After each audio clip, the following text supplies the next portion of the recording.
வணக்கம். மத்திய அரசு ஊழியர்களுக்கு 2 மாத அகவிலைப்படி நிலுவைத் தொகையுடன் சம்பளமும் அதிகரிக்க உள்ளது. மேலும் ஓய்வூதியதாரர்களுக்கான டிஆர் அதிகரிப்பும் கிடைக்க உள்ளது. மத்திய அரசு ஊழியர்களின் அகவிலைப்படி தொடர்பான முக்கியமான அறிவிப்பு வெளியிடப்பட்டுள்ளது. உயர்த்தப்பட்ட டிஏ மார்ச் மாதத்தில் நிலுவைத் தொகையுடன் சேர்த்து பெறப்படும் என்று சொல்லப்படுகிறது. இதன் மூலம் மார்ச் மாதத்திற்கான ஊழியர்களின் சம்பளமும் அதிகரிக்க வாய்ப்புள்ளது. 8வது சம்பளக்குழு குறித்து மத்திய அரசு ஊழியர்களிடையே விவாதம் நடந்து வருகிறது. மறுபுறம் ஜனவரி மாதத்திற்கான அகவிலைப்படி உயர்வு எப்போது இருக்கும், அது எவ்வளவு இருக்கும் என்ற யோசனையும் உள்ளது.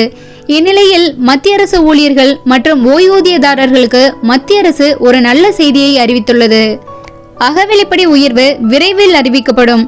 ஜனவரியில் வழங்க வேண்டிய அகவிலைப்படி உயர்வு மார்ச் மாதத்தில் பெறப்படும். இதில் 2 மாத நிலுவைத் தொகையும் அடங்கும். ஜூலை முதல் டிசம்பர் வரை பெறப்பட்ட AICPI குறியீட்டின் அடிப்படையில் டிஏ அளவு தீர்மானிக்கப்படுகிறது. இந்த முறை அகவிலைப்படி 3% இருக்கும் என்று எதிர்பார்க்கப்படுகிறது. கடந்த ஆண்டு ஜூலையில் அகவிலைப்படி 3% அதிகரித்து 53% இருந்தது. ஒவ்வொரு ஆண்டும் அகவிலைப்படி 2 முறை ஜனவரி மற்றும் ஜூலை மாதங்களில் அதிகரிக்கிறது. இந்த ஆண்டு ஜனவரி மாதத்திற்கான அகவிலைப்படி உயர்வு குறித்த அறிவிப்பு இன்னும் வெளியிடப்படவில்லை. மார்ச் மாதத்தில் ஹோலி பண்டிகையின் போது அகவிலைப்படி உயர்வு அறிவிக்கப்படும் என்று எதிர்பார்க்கப்படுகிறது.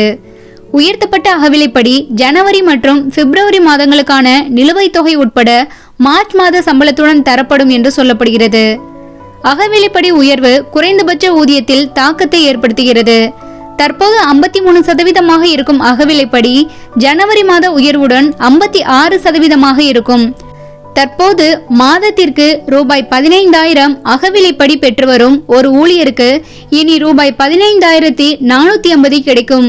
அகவிலைப்படி அதிகரிக்கும் போது குறைந்தபட்ச ஊதியமும் அதிகரிக்கும். 7வது சம்பளக்குழுவின்படி இந்த அகவிலைப்படி உயர்வு வழங்கப்படுகிறது.